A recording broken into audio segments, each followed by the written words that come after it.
Vamos agora diretamente ao Vaticano, com a nossa correspondente Gina Marques, que traz as últimas informações sobre a morte do Papa Francisco.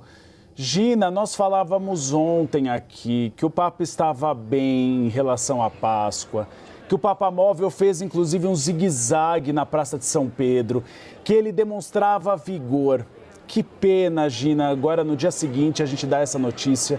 Eu gostaria que você falasse um pouco como está a praça, eu vejo atrás de você, movimentada, e quais são as expectativas a partir de agora. Às 15 horas aqui do Brasil, o Carmelengo deve confirmar a causa da morte do Papa Francisco, é isso?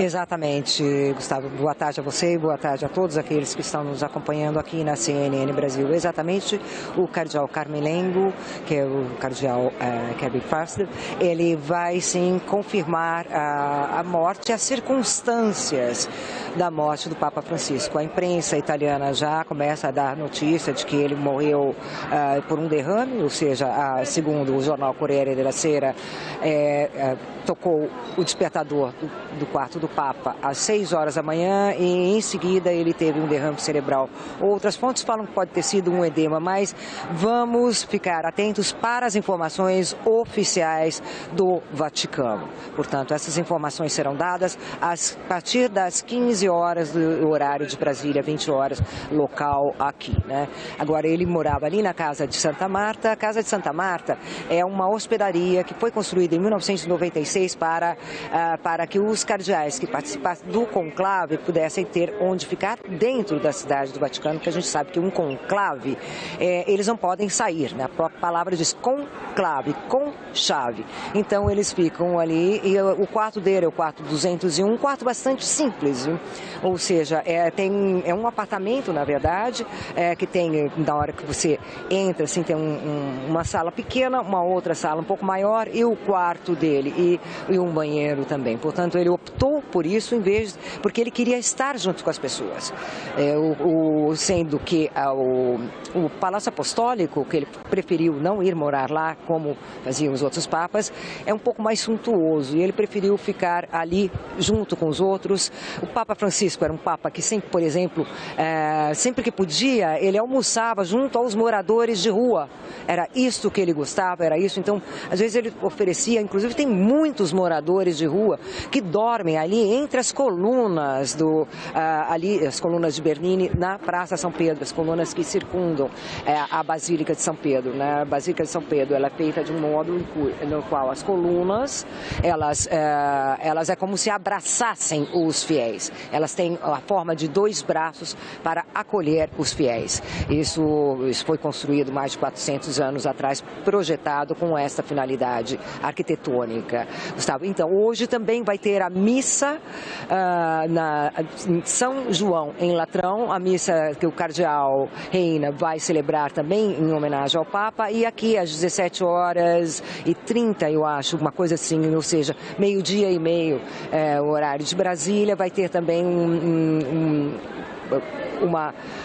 uma reunião de orações para o Papa Francisco aqui, né? E como você lembrava bem, ontem ele parecia bastante vigoroso, né? Apesar de que notamos, sim, em nosso lugar, inclusive lá perto, é bem pertinho da janela dele, em cima das colunas, então nós podemos ver com mais precisão mesmo. Ele estava, assim, abatido com a voz, mas isso parecia normal. Ele já tinha melhorado, inclusive, a voz, ele estava fazendo reabilitação vocal, também fisioterapia respiratória, então parecia que ele estava bem, mas ele não quis se curvar às recomendações médicas, né? Os médicos recomendaram, vamos lembrar bem, que quando ele saiu do hospital em 23 de março, depois de 38 dias internado, os médicos falaram, nada de encontro com grandes grupos, repouso. O Papa, ele quis encontrar multidões, não é? Inclusive, nós ficávamos até preocupados, meu Deus, e agora? Ele quis até o fim fazer o que ele quis. Aparecia de surpresa na Basílica de São Pedro e ele fez aquilo que ele sentiu até o fim, Gustavo. Inclusive, ontem, essa volta que ele deu aqui em zigue-zague com o Papa Móvel, o Papa Móvel chegou até a dar um cavalo de pau aqui na praça, ou seja, vai para cá, não, volta para cá.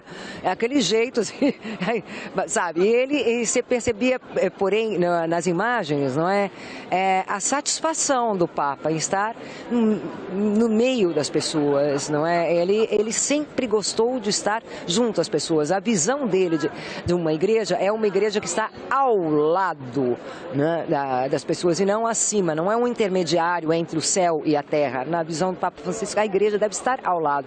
Tanto que ele deu bastante importância aos bispos. É um Papa que é considerado um Papa sinodal. O que significa? Sínodo significa uma reunião de eclesiásticos e também com alguns laicos que determina os rumos da igreja. Então ele quis consultar, por exemplo, bispos do mundo inteiro. Todas as paróquias do mundo receberam um questionário deles de acordo com o sínodo. O primeiro sínodo foi em 2013, que foi o sínodo sobre a família. Neste sínodo haviam 4 perguntas, por exemplo, sobre a homossexuais dentro da família. Então ele tocou neste tema e deixou de ser um tabu na Igreja Católica, esse tema dos homossexuais. Ele também, isso foi em 2013, sínodo da família. Em seguida teve o sínodo dos jovens, depois teve o sínodo da Amazônia. Vamos lembrar que é um Papa que escreveu a encíclica, a primeira encíclica sobre a ecologia, sobre a harmonia entre o homem e a natureza, a encíclica Laudato Si.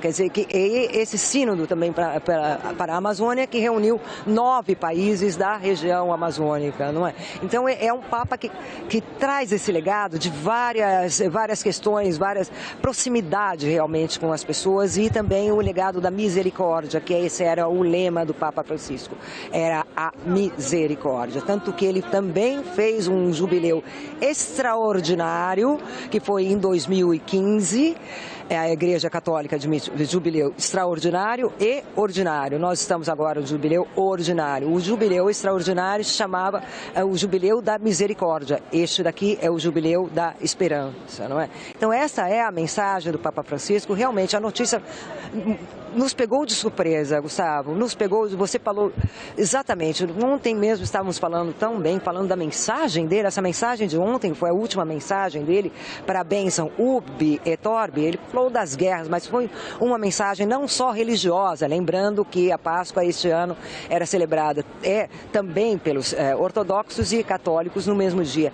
Então, teve sim uma mensagem religiosa, mas foi uma mensagem social e política contra o armamento, contra essas políticas de exclusão das pessoas. Ele falou que os políticos também precisam combater a fome e usar as reservas financeiras para o desenvolvimento e não para as armas. Além disso, ele também fez um apelo pela paz, alertou para o perigo do antissemitismo e, ao mesmo tempo, definiu como inóbil, infame a guerra em Gaza, pediu a libertação dos reféns, e falou também de outros países, como República Democrática do Congo, Ucrânia, falou também do Sudão, né, porque está uma guerra que já dura há anos, né, e é uma guerra que essa guerra no sul do Sudão, ela não está muito na mídia, é uma guerra civil que ele sempre que possível lembra a necessidade de paz do sul do Sudão. Para você ter ideia, em 2019, quando ele encontrou as partes beligerantes, né, dessa guerra civil do sul do Sudão, o Papa se ajoelhou aos pés desses líderes, implorando pela paz. Este é Francisco, Gustavo. Deixa este legado. Para o próximo, vai ser muito...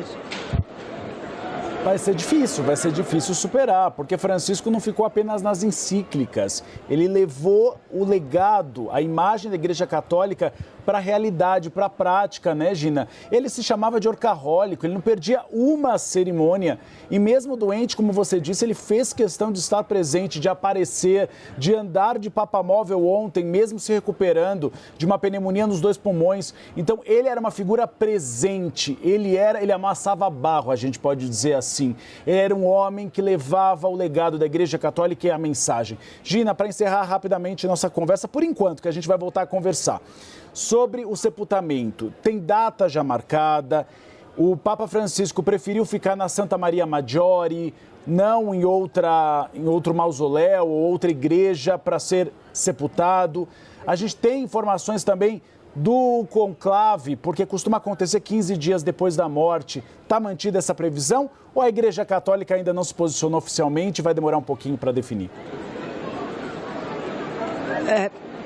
Pode ser que demore um pouco, mas as regras são regras na Igreja Católica, sabe? Por exemplo, a partir de amanhã poderá ser exposto o corpo do Papa Francisco aqui na Basílica, dentro da Basílica de São Pedro, para que as pessoas possam dar o último adeus ao Papa. Ele mudou, inclusive, as regras do funeral. Antes, por exemplo, seja com João Paulo II, seja com o Papa, na época o Papa Emérito Bento XVI, primeiro o Papa havia o velório dentro da capela particular do Papa, e depois era exposto dentro do Palácio Apostólico, na Sala Clementina, que é um grande salão de recepções lá dentro do Palácio Apostólico, e só depois o corpo era transferido para a praça. O detalhe, o corpo era exposto sem o caixão.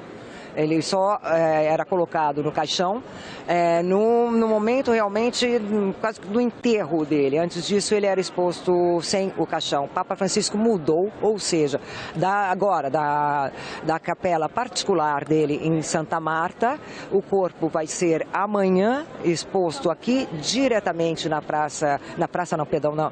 Basílica de São Pedro, e dentro de um caixão. Isso foi uma regra que ele também mudou. Não é para isso. Então isso vai acontecer agora. Amanhã já são convocados, isso é uma informação oficial do Vaticano, é uma informação importante, que a partir de amanhã, já serão convocados os cardeais que estão em Roma. Vamos lembrar que esses 15 dias até o conclave, essa é uma data, ou seja, os cardeais eles precisam chegar, eles são cardeais de diversas partes do mundo, inclusive porque o Papa Francisco, ele sempre falou que era um homem da periferia, foram me buscar na periferia. Então ele criou vários cardeais da periferia também, que até eles chegarem para poder fazer primeiro o pré-conclave, reuniões antes do conclave. Depois, sim, reuniões a porta fechadas com o conclave. Gustavo. Dina Marques, nosso dicionário de Vaticano.